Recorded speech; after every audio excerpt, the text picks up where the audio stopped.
Bienvenidos a Ese tipo con un libro, yo soy Víctor y en esta oportunidad te traigo la reseña de El Diablo a todas horas.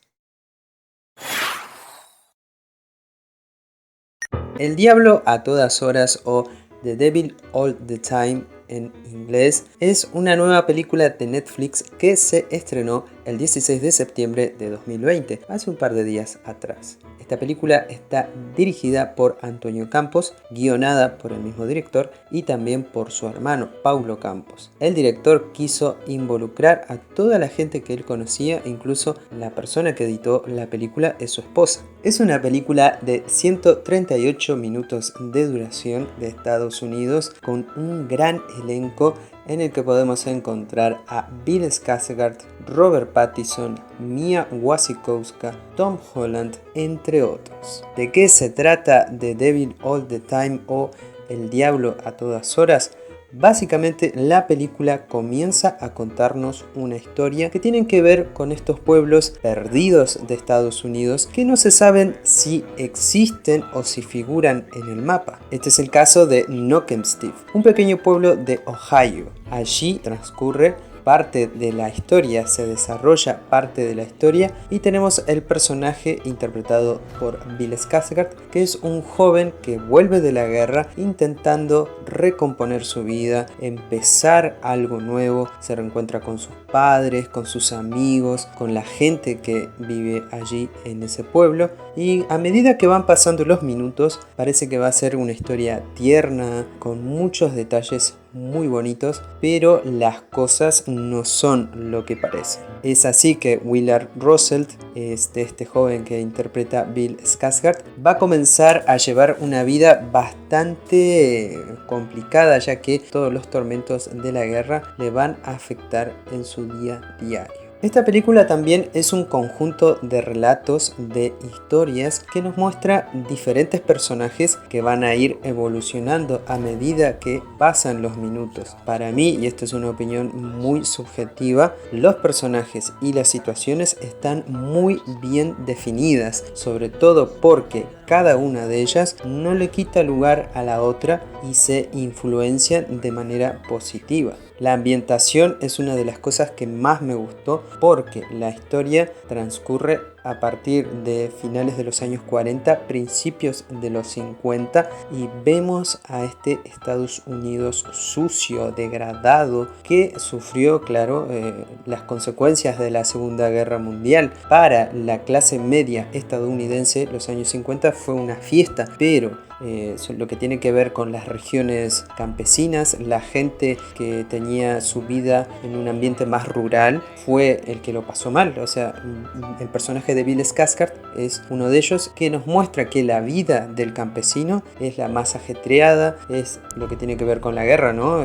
Los traumas, las consecuencias económicas, es una vida dura y agreste. Es por eso que la religión lo que trata de hacer es imponerse no solamente como una vía de escape, sino como una salvación. Los jóvenes que vuelven de la guerra, por ejemplo, buscan a través de la fe respuestas a sus dolores, a sus penas, a sus traumas, una salida, un escape. Esto es una clara oposición al consumismo y a todo lo que estaba viviendo la clase media de Estados Unidos de los años 50. A mí como película, yo la verdad que la disfruté mucho por estas cosas que te decía, que tiene que ver con la ambientación, la ropa, los autos, los lugares, porque básicamente Knockemstiff es un lugar rural y he estado viendo muchas reseñas y comentarios. Para muchos es una película larga, que es lenta, aburrida, que no se entiende bien por dónde va y cuestiones así. Para mí, yo la verdad es que se me pasó muy rápido, me interesé mucho por los personajes. Mientras veía la película estaba pensando en otras referencias y en otras obras, por ejemplo libros y películas. Existe un libro que se llama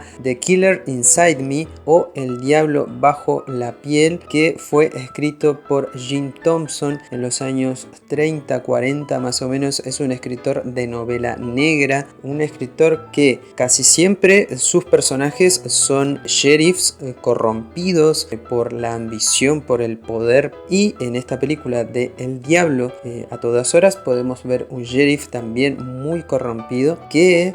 ¡Ya cómete la maldita! ¡Maldita naranja! Con tal de conseguir sus propósitos es capaz de hacer lo que sea. En The Killer Inside Me podemos encontrar también un sheriff que básicamente no sabemos si hay algo de bondad dentro de él, porque él mismo dice: hay algo dentro de mí, un lado oscuro que me obliga a hacer esto. En la película, protagonizada por Casey Affleck, la historia está narrada en primera persona y hay una voz en off que nos hace participar de todo lo que él hace, y el espectador termina como cómplice de las cosas que suceden. En El Diablo a todas horas también hay una voz en off y que envuelve al espectador en la historia, y todo el tiempo estás viendo lo que pasa. Básicamente sos un testigo, y creo que a mucha gente eso le afectó narrativamente, porque lo que sucede en la película, las cosas que pasan son muy cruentas, son violentas, son así como muy salvajes. Otro caso también que tenemos respecto a las herencias, porque en El Diablo a todas horas pesa mucho lo que es el pasado, lo que se hereda, lo que nos dejan nuestros padres cuando vamos creciendo, la vida familiar, el pasado familiar sobre todo. Y si querés ver algo similar, por ejemplo, tenemos 1922, que está en Netflix, basada en un relato de Stephen King. También tenemos a un sureño que tiene que decidir entre vender sus tierras o quedárselas, pero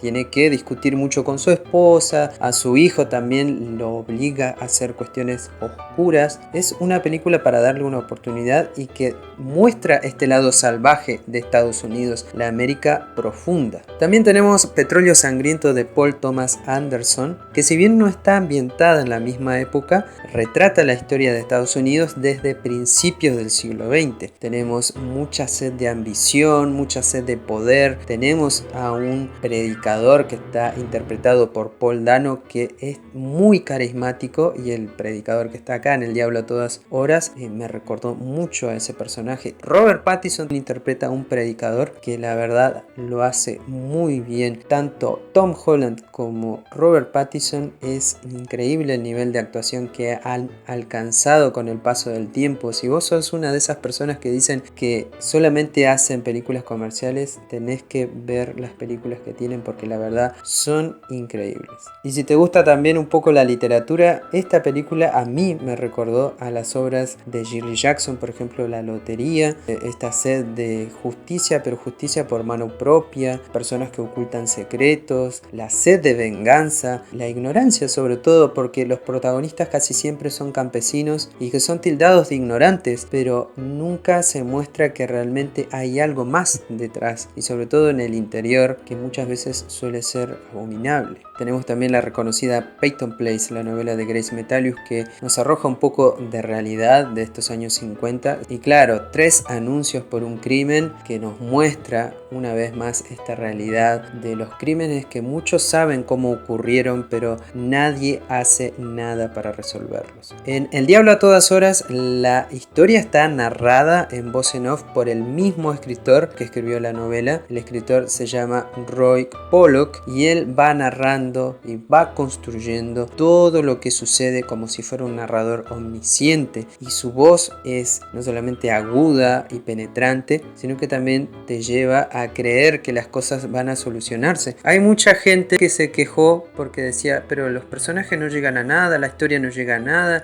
yo quería que tuviera un cierre. Pero básicamente, como la vida misma, hay veces que no hay un cierre definitivo. Muchas veces cuando conocemos gente y que hablamos con ellos y se van, no sabemos cómo va a terminar su historia o su porción del día. Eso es lo que pasó también con el final de 3 anuncios por un crimen, que no tienen un final en específico, sino que aporta al espectador la posibilidad de que puedas no solamente opinar lo que te pasa con este tipo de películas, sino con los personajes. El escritor, como dato ya para ir cerrando, ha sido comparado no solamente con Flannery O'Connor, sino con William Faulkner, por esta ambigüedad de los personajes, la forma en cómo los describe, las situaciones, porque él mismo nació en este pueblo donde se desarrolla la historia, él es de ahí. Si bien dice que no se inspiró en nadie. La realidad y los años de esa historia están muy influenciados en su vida como escritor. Básicamente esa sería mi reseña de El Diablo a todas horas. Ya sabes que si te gustan este tipo de reseñas, no olvides comentar. Si vas a hablar de la película, recordá que podés poner spoiler en grande para que todos puedan verlo. Suscribirte si todavía no lo hiciste, compartir, pasarle este video a un amigo, sugerirnos más reseñas de películas o de libros. Esto ha sido todo en esta entrega. Yo soy Víctor, nos veremos la próxima.